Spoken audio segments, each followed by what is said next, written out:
The second code that we're going to have a look at is quite a fun one. It's called the Pigpen cipher, which has got a bit of an intriguing name.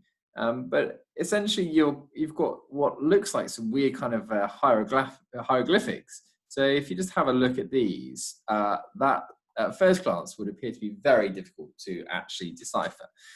The Pigpen cipher gets its name because it was used by Freemasons in the 18th century to keep their records private. And it was also popular during the American Civil War. And it uses symbols rather than letters. And the actual name Pigpen takes its name from the fact that, and you can kind of see over here, these look a little bit like pigs that are trapped in pens. So how on earth do we go about it? So what we do is actually take the alphabet and we write it in a series of grids like this. And then what you do is you take the actual symbol that accompanies it. So if you have a look at A, so you can see here A, I've got the letter A. The grid that surrounds it is just this bit here. So if I was to see just this symbol here, that symbol by itself would be L. Similarly, if we take, for instance, R, so R is down here, so ignore the letter. What would the symbol actually look like? Well, it would just be this corner here with a dot in the corner.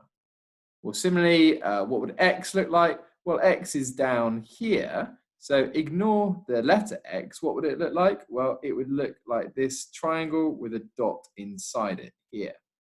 So as long as you sort of have this guidebook that explains the code, then suddenly it becomes really easy. So what I want you to do is to have a look then at the code at the top and see if you can decipher the message there.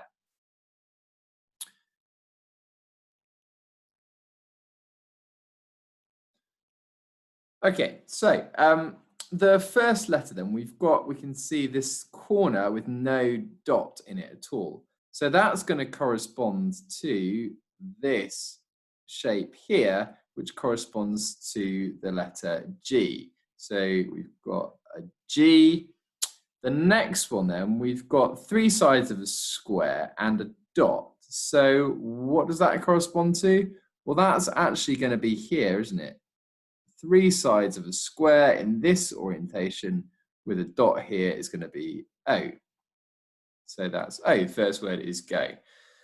Second word then, we've got what looks like an L. So we need to look at our diagram and we can see that the L shape corresponds to the letter C. So that's going to be C. And then we've got the sort of inverse or reflected L shape, which we've already looked at actually in the earlier example. That's going to be A. So C, A.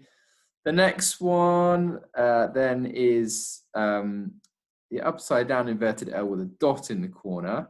And that is actually going to be here, isn't it? Upside down inverted L with a dot in the corner. That is P. And then finally, the first triangle one we're looking at is just this sort of arrowhead, and the arrowhead, if you can look over here, is going to be T. So go capt, and capt is short for captain. So that's go captain. And again, kind of using your initiative, you might be able to see where this is going. But if not, let's look at the next letter. And it's the same again, isn't it? We've just seen that letter. So go captain T. And we've already seen this letter here is the same as this letter here, isn't it? Same symbol. So we know that that was second letter was O from go, so T-O. And then we want, again, the mirror image of this, which is this one here, isn't it? So go Captain Tom.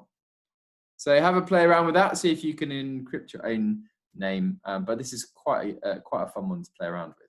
So that's it. You have now completed this second course on the Pigpen cipher and can get stuck in with the next code.